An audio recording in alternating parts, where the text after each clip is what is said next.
an, vielleicht, dass es eine spannende...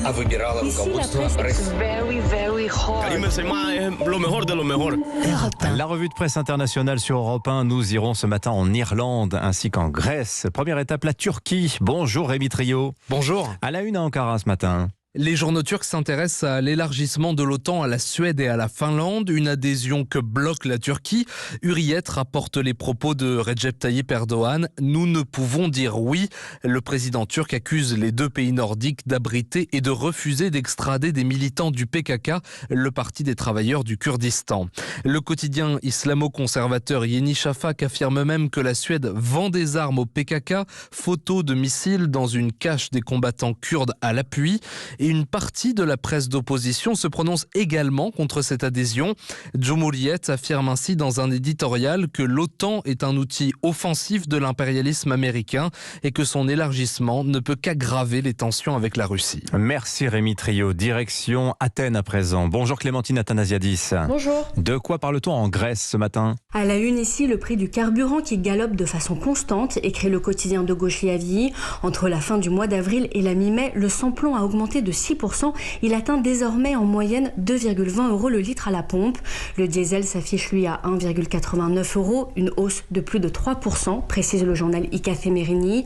Certains au gouvernement craignent une spéculation en vue de la saison touristique, continue le quotidien, et ce notamment sur les îles qui enregistrent actuellement une flambée plus importante. Sur celle des Cyclades, très fréquentée l'été, en moyenne l'essence est passée à 2,38 € le litre.